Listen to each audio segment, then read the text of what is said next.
Eisenhower 6 years ago in September. Patch lowered his sunglasses. Just you and Eisenhower?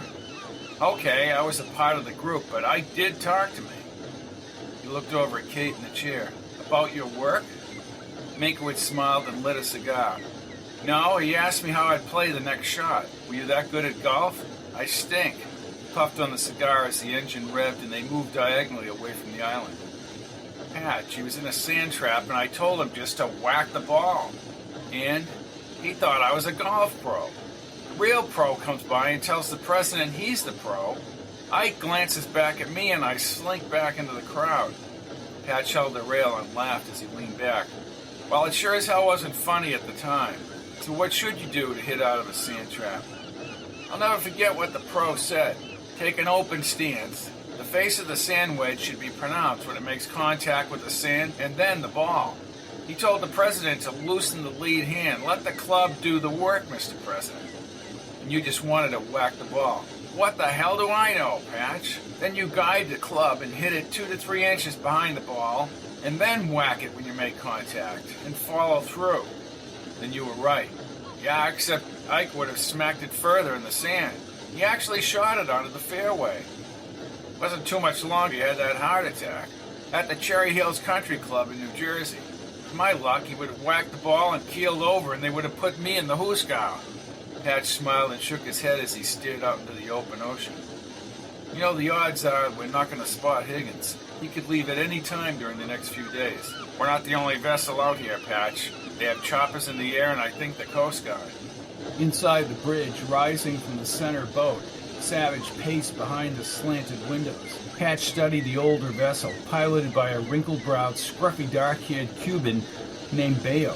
Cuban named Enrique Lopez stood guard with a machine gun on the bridge. Zamka, outside the door where Dan Preston had interrogated Patch, stood on the bridge with Bayo. Some of the men from the motel, as well as other American soldiers, were aboard the aft end of the ship. Half an hour ago, Patch spoke with one of them, Orlando Ortiz, an older Cuban with a violent hatred of Castro and communists.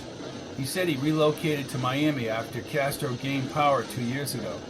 Several times he asked Patch for more information. When Patch assured the Cuban that he had told the truth, the man shook his head and said that Bayo would leave the bridge and blow his head off. A thin-framed soldier with a hint of mustache smoked a cigarette as he approached Patch and Meinkewitz along the outside. So you're the time travel guy. Patch studied his beady eyes. Captain Kincaid. Yeah, and I'm Blackbeard the pirate. Don't you know how close you are to Davy Jones's locker, Kincaid? He doesn't have to answer your crap, Corbett, said Meinkewitz. Then how does he know about Intercept? I have no idea what you're talking about, said Patch. He pushed Patch back. Intercept doesn't like you. Patch pretended to fall to the right, but swung his foot squarely into Corbett's groin. Corbett wrenched in pain and fell flat on the deck boards. Patch picked up the gun. I don't know what the hell Intercept is. Wearing reflective sunglasses, Zamka descended the stairs as Patch threw the rifle on the deck. What's going on here? You have a hotshot here who likes to harass people. He doesn't look too hot right now, said Zamka, adjusted his sunglasses and laughed. Get your ass off the deck, Corbett. Corbett never looked back at Patch. Kate stepped closer. Are you all right, Patch? Patch noted Zamka's orange windbreaker ruffled like the faded flag on the mast above. Patch, let's talk. Sure. Other vessels, including red and white Coast Guard boats, swam past the breakers and farther out to sea. Your friend Higgins has been under surveillance by the FBI for the last few months. It was purely routine. Patch shrugged his shoulders. Why? It seems as though Higgins was working on refining nuclear warheads for intercontinental ballistic missiles. I just received permission to speak to you about it. Zamka grinned as Patch turned toward Meinkewitz. You, Ray, he made it seem as if Higgins was some kind of moron. You are in serious trouble, said Zamka, the deck reflecting in his sunglasses. I'm aware of that. Then I suggest that you please let us know how you obtained your knowledge of Higgins' defection. Zamka put his hand slowly on Patch's shoulder as the engines grinded in the ocean breeze. Patch, you're among friends here. No one is going to injure you or Kate. I think you can understand the importance of assembling a schematic of the organization that fed you your information. There's no need to use the time travel cover anymore. Patch put his arm around Kate as the boat rolled over the waves and another plane buzzed overhead. He fully realized the magnitude of his predicament. Look, I can make up some story, Mr. Zamka. But I don't belong to any organization. He's telling the truth, said Kate. Patch went over the whole 1986 project with Meinkewitz. Meinkewitz shook his head. Well, that's true, but Sector 13. We all know the story. Obviously, you're a physicist of some kind. We've verified that part of your story. Look, I don't know how long I can hold off certain people. You mean Knight and Ashcombe up in Virginia? These members of Intercept, the Exiles, and the others. They don't want a security leak like what happened with Ramon. How did security break down? Asked Meinkewitz. Ramon told several Exiles that he was transporting Johnny Rosselli from Los Angeles. Now, why would he say that? That was the cover, Ray, but Rosselli has a lot of enemies. Well, that's true. I won't repeat my story, said Patch, but I will say that if we find Higgins, you'll know I was telling the truth. Oh, really? All it means is you knew he was going to defect. For whatever reason, I need more information. The information, Diego, is my only security. You may be right. He turned, but then he stopped and yelled back as the boat hit a few waves. You took Corbett down quick. That's in your favor. We admire that.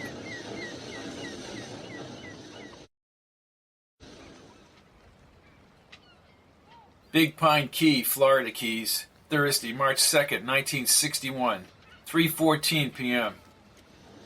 The afternoon sun brightened the ocean 360 degrees around the weather-worn boat. A soldier with short hair and a civil voice approached them from the rear of the ship. Name's Donnelly. I've been informed, Captain, there's chow down below if you want to have supper. Thanks, said Patch, binoculars hanging around his neck. You guys didn't see anyone. Oh, we saw things, sir. Real fishing boats, rafts, commercial liners, tankers. But no physics, Professor. Yeah, we didn't see anything either. Tomorrow's another day, and enjoy your show. He saluted and headed back below the bridge. Patch looked at Kate and led her toward the doors to the stairs below. They're not going to be happy if we don't find Higgins.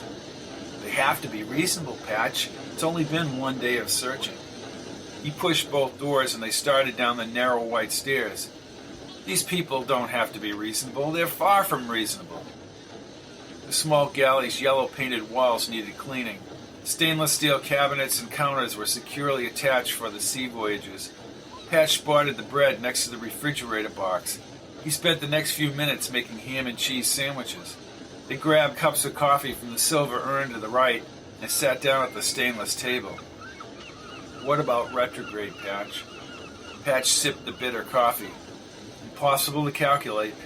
She closed her eyes. I wish I could tell him the rest. He pushed his teeth into the sandwich. We have to find Higgins, Kate. What Higgins did was a part of history in our time, she said as she winced from the coffee. What putrid coffee. Not like Golden Gate Park, is it, Katie? Just the fact we're together is good enough for me. As she placed her hand over his, Savage appeared at the door with the dark-skinned Cuban and Corbett. Well, isn't that a touching scene, gentlemen? Said Savage as he wandered ahead of the other men with a rifle strapped to his shoulder. Patch stood and faced the soldier. What's this all about? You and your story are bogus, Captain Sci-Fi. Corbett raced around and placed his rifle barrel to Patch's head as Diego appeared at the door. Come with me, Miss Landers. Patch, do something, said Kate. Patch held her wrist. Zamka escorted Kate across the deck. Okay, Savage, what is it you want? Savage's almond eyes heightened like a perturbed reptile when angered. He removed a serrated knife from its leather sheath and approached with an odd grin. You tell me right now who clued you in about Higgins. Patch furrowed his brow and studied the serrated blade. Then he stared at the beady sweat on Savage's pot-marked forehead. I told you, Meinkewitz. I don't like liars, Sci-Fi. He nodded at the nervous Bayo. The Bayo snapped a cold metal handcuff on Patch's left wrist. Savage pushed him back. Patch leaped forward and Corbett swung the rifle against Patch's temple. Partially conscious, he sensed being dragged across the galley floor. They snapped the other handcuff around a metal pipe. Savage backhanded his cheek and then smacked his head. The truth, Kincaid. Who sent you here? I have nothing to say. What do you know about Puerto Quintas? Have you ever been there, Kincaid? Tell me. Patch turned and smiled. Screw you. Savage grabbed a metal container and slammed it into Patch's head. Patch fell to his knees and his body, connected by the cuffs, rotated around the pipe as he quickly lost consciousness. The outside light had diminished. His skull ached and the handcuffs remained tight around his wrist. He felt an oozy wound on his shoulder, probably from Savage's knife, and his kneecaps were bruised. The blood smeared over the metal floor looked like the drippings from a can of spilled deck paint. Flashing red boat lights alternately covered the walls. The boat rocked more than it had earlier. He heard beeping and the distant conversation on the shortwave. Savage! The wind formed a whirling eddy outside as the waves hit the hull with a thud. He closed his eyes, fearful that Higgins not appearing might cost him his life. His heart beat loud enough to be audible in his ears, and he heard the coarse working of his lungs drawing in air. The sharp crack of boots against the decking got louder. Bart rested his rifle across his arms and set the chrome flashlight on the counter. Then he placed the rifle diagonal against the counter and walked closer. I apologize for you getting roughed up. He unlocked the handcuffs. Patch moved his fingers and stretched out his arms. That little bastard is a brave man with a gun. The other two guys, I'll kill him if I get the chance. The soldier kept a stolid composure. He had no orders to do what he did, Captain. I will see that he is personally reprimanded. Sometimes he oversteps his authority. My head feels as if I was hit with the smokestack. Brad looked closer with the flashlight. Well, have that looked at. Patch nodded. I've told the truth, Bart. Bart opened his mouth to speak, but held back. My fiancée, where is she? Is she all right? I can assure you, Patch, that no one has touched her. She'll be brought back to the mainland on another vessel. Patch held onto the pipe. His entire body throbbed. Don't suppose I can verify that? No, you can't. Are we headed back to Miami? No. We're proceeding to an operational base in the Keys for the night. It's a cabin off the bridge where you asleep. We'll get you some food before that. There's a shower and a bath up there, too. My story's not going to change, Bart. Bart sat on the edge of the counter. I care about one thing, Higgins. I don't want him going over to the Reds. They're doing it in Cuba like they did in Laos. The North Vietnamese Army established Enclave 959, ran it all out of Hanoi to help the Pathet Lao. Castro's of the same ilk, Captain. I don't know who the hell you really are or what your game is, but I have to tell you that if Higgins doesn't show up soon, they will kill you and dump your body in for shark food. Do you have any ice? Asked Patch, more concerned about his immediate injuries. Bart leaned forward and checked his eyes. I can get you some ice upstairs. This Cuban thing has lots of players. It seems almost insurmountable. Well, that's an understatement. I was in Normandy, Patch. Things were up front then.